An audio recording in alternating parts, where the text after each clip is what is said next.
The man had a gun pointed at my wife's face, hands trembling, posture puffed with authority, like he was auditioning for a discount action movie. All this because she dared to jog past the HOA clubhouse without an ID. What he didn't know, and I wish I could have seen the moment he realized it, was that the woman he was threatening was an active Delta Force operative, fresh off a classified mission. She hadn't even unpacked her gear yet. He was holding the weapon sideways. She could have disarmed him with a pine cone and a twist tie, but instead she gave him a chance to surrender. He didn't take it. That's when things got real. We moved into this gated community for peace. Ironically, my wife used to defuse explosives under gunfire, but now she wanted gardens, chickens, and quiet. I, her cybersecurity nerd husband, just wanted a stable internet connection and a dark basement. The neighborhood looked ideal, family-focused, private, peaceful. It boasted a home safety division, which turned out to be a handful of middle-aged men in matte black golf carts pretending to be special forces. They even had sirens and tactical vests. We laughed at first. We shouldn't have. Karen Brewster, the HOA president, introduced herself on day one with a laminated badge and 3 clipboards. Her welcome packet included rules like no laundry lines, grass may not exceed 2.75 inches, and my favorite, residents must not appear intimidating during recreational activity. That rule came back fast. On day 8, my wife went jogging. 10 minutes later, 2 of those golf carts boxed her in. One guy, Captain Clipboard, as he'd be known, got out and drew a pistol, demanding her ID and accusing her of casing houses. He actually said, "We're HOA police. That's higher than city cops here." That's when she smirked. She warned him to lower the weapon for his safety. He didn't.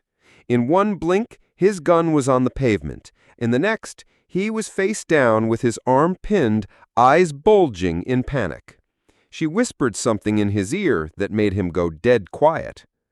Real police showed up. She showed them ID. They nodded and left.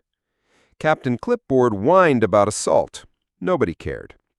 Karen arrived late and furious. She called an emergency HOA meeting. The HOA showdown. By the time the meeting started, lawn chairs lined the sidewalk. Popcorn popped. Teenagers streamed it live. Karen stood on a makeshift stage beside Captain Clipboard in a sling. Behind them, a whiteboard displayed a stick figure diagram titled Emergency Response Strategy. Karen tried to spin the narrative, violent assault on a peacekeeper. She accused my wife of aggression. I raised my hand. What's the known history of aggression? Because unless the chickens are fighting back, that's news to me. Laughter. Karen countered. She was listening to true crime podcasts while jogging.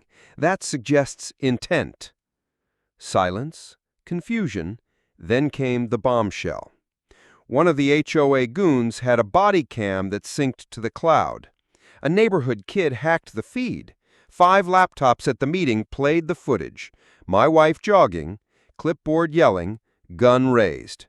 Her disarming him calmly, cleanly. The room turned. Karen shouted, "This footage is unauthorized." Too late. People started asking real questions. Where was their money going? Who trained these rent-a-cops? Why were they being fined for porch furniture? Karen's grip began to slip. Operation Curb Appeal. Karen retaliated with fines. She accused my wife of running with hostile energy. We got a $1,470 bill. My wife responded the only way she knew, by gathering intel.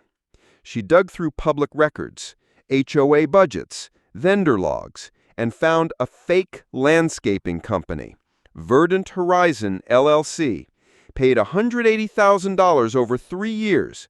No fountains, no paving, no gardens. It was a front. The cousin of Captain Clipboard was listed as the owner. We submitted it to a federal auditor. Within days, the HOA got hit with an official records request.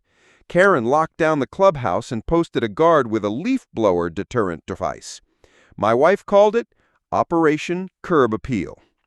She printed flyers explaining where the money went and didn't, made lawn signs, left cheerful, fact-filled notes under doormats. The community turned. People started waving again. Then came the hearing. The court of public opinion. The city council reviewed the HOA's legitimacy. Karen arrived with a phone book-size binder. My wife wore jeans, a black t-shirt, and carried one manila folder. She calmly laid out everything: the fake company, the fake bylaws, the armed confrontations. She played audio of Karen threatening residents. When asked about her background, she simply said, "I serve in a Tier 1 U.S. Army unit in operational intelligence and threat assessment." Silence. Then applause. Even a council member said, "I thought I recognized you. Welcome home." Karen's authority crumbled.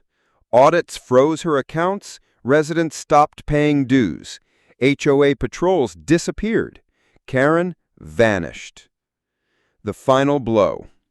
Karen made one last attempt, legal nonsense wrapped in paranoia. She claimed my wife led a paramilitary intimidation campaign, included a photoshopped image of her beside a tank. The judge shut it down instantly. Karen was fined, banned from any HOA leadership for 10 years, and ordered to repay thousands. Aftermath.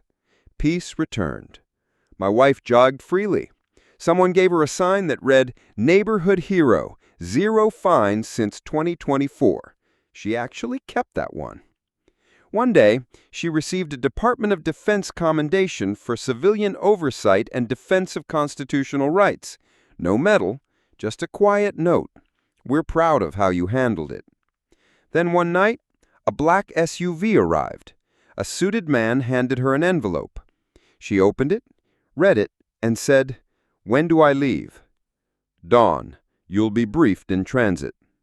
She nodded. That was it. She packed light, left a note on my desk. "Karen was just the warm-up. This is the mission." At dawn, I watched her leave. She didn't look back. I didn't expect her to. The new HOA president is Tom, a retired postal worker. His first rule? Don't be a jerk. It's been peaceful ever since.